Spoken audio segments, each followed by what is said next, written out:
I brought my notes in University of Minnesota folder. Don't you think that's appropriate? I'm Pat Lamb, and I was a student at the University of Minnesota, a physical education major, graduating in the mid-50s. And Eloise Jaeger was my teacher. Then I returned to the university after a few years to work on my master's and to be a member of the teaching staff there. And Eloise Jaeger was my boss and my colleague. And then I've had the pleasure of knowing Eloise very well all these years as my friend.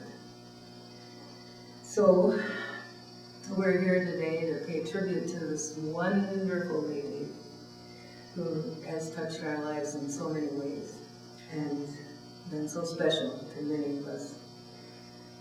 I think by now that the family gets the idea that their Aunt Eloise was a pretty famous person and very beloved and respected by so many people in her field and in related fields. To be the one asked to speak on behalf of her former students who became colleagues and colleagues who became friends, is an unbelievable task. And actually, if there's any of you out there that would like to come up here and do this instead, I'd be happy to step aside.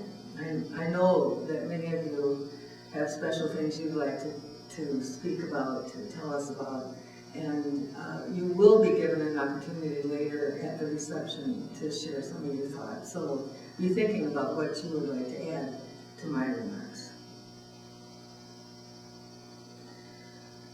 I'm going to speak to her as if she were here with us today, sitting right there in the front row, and I kind of think she is. I'm pretty sure she is. I can't imagine where else she'd want to be.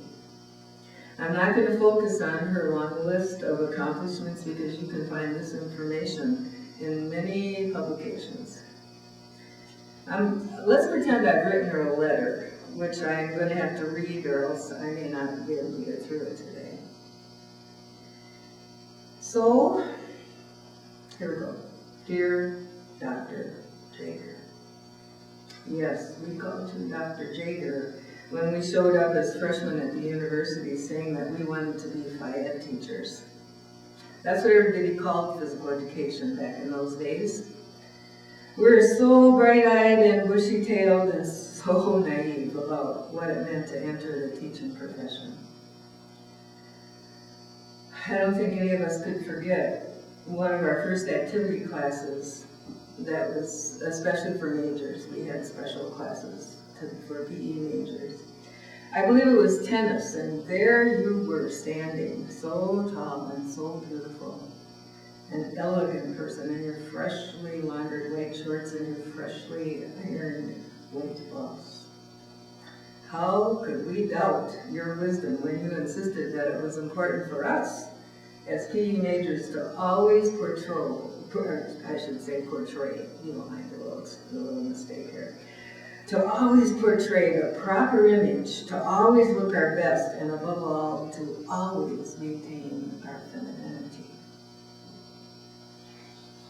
You insisted that we needed to wear skirts on campus, even if it did require that we change in and out of our activity clothes maybe 2 or 3 times every day. Do you remember how many of those activity classes we took each day, and they were mixed in between biology and chemistry and everything else that we needed to take that met elsewhere on the campus? We could all be seen going back and forth across the campus from our academic classes back to Norris Gymnasium, dressed always just as you had suggested, in skirts, even on those cold days of winter. Sure enough, if you said that something was important, we believed you, even if we didn't always agree with you. At any rate, you were our role model. We all fell in love with you. You were our hero. You were the perfect physical education teacher personified. Later, as we began to learn about methods and how to design lesson plans, we really didn't mind being pushed to a new level of perfection by your constant written comments and see-me's that were stamped on the daily plans that we were required to submit. Before we could head out to our student teaching assignments, we had to get the okay from you first. Why didn't we resent your constant suggestions and detailed critiquing? Why didn't we? Because we knew that we were learning from the very best. And oh my, what a sense of pride we felt that first time we picked up our lesson plan from the box outside your office with excellent written in the upper right-hand corner. Much as we looked for comments or suggestions, suddenly there were none. It was as if you were saying, go for it, you're ready, I'm turning you loose. At that time, we were way too young and self-centered to realize the sense of pride that you must have felt as you watched us develop into the fine teachers that we became, that you always knew we would become. I won't forget that little sly smile that crept over your face just a few weeks ago when Ellie and I were visiting you in the hospice residence. You wanted so much to talk with us, and yet you were struggling just to take a breath. I was kind of teasing you as I knew how much you liked to have a reason to chuckle at yourself. I said, come on, Eloise, tell us the truth. Did you ever teach a class without having written a perfectly designed lesson plan ahead of time? Did you ever get caught sort of short of time, like the rest of us did, and just go in and wing it? You looked at me and, of course, you said, no, I never did. And then, after another series of very deep, labored breaths, little pause, you added, I probably should have done more winging it in my life. I would have had a lot more fun. And sure enough, mixed in with those breaths, those heavy breaths, came that sly little chuckle of yours. Haven't we all seen that chuckle of hers? Did you know that most of us always had you on a pedestal? You were so good at everything you did, we were in awe of you.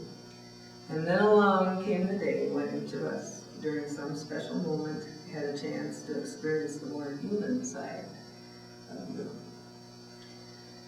Remember the day when one of us stopped you in the hall and said, Dr. Jaeger, could I ask you a question? And you turned and said, yes, I'd love to hear your question, but please, do not call me Dr. Jaeger. Let's have it be Miss Jaeger. My name is Eloise Jaeger, you said. You were so patient with us, so understanding, so humble, so kind. You really didn't want to be on a pedestal, did you?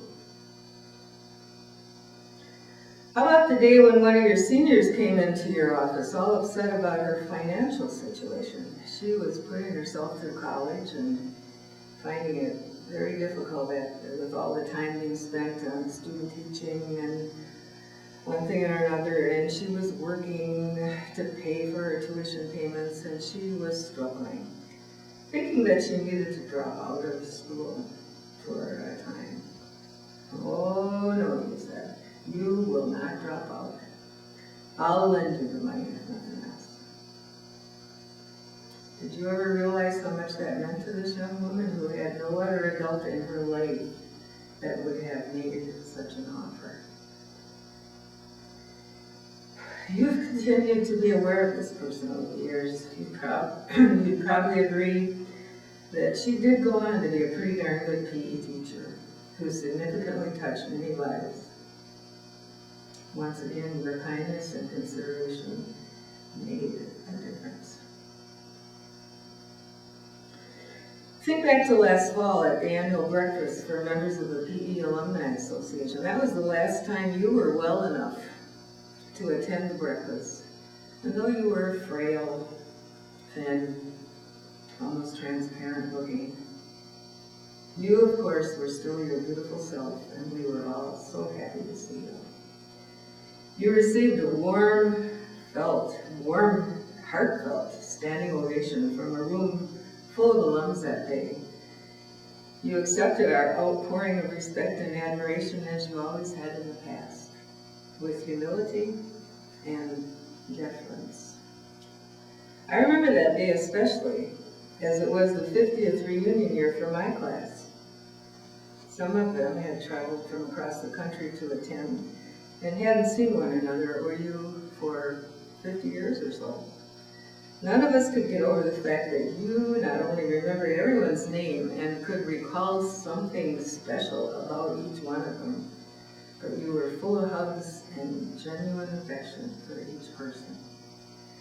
It was a memorable day for those alums, former students of yours, all of whom had been out there in the field of physical education and recreation or athletics, carrying the banner of opportunity as originally inspired by you. That was the day you looked every one of those 50-year graduates in the eye and said, "Oh, please, don't call me Dr. Jaeger, and forget this Miss Jaeger stuff. My name is Eloise." And your eye contact told each one of them how much you cared about them. And so, there we are. We've gone full circle from knowing you as our teacher and mentor, to our colleague, to our friend. And over the years, we have discovered that you are a many-sided person.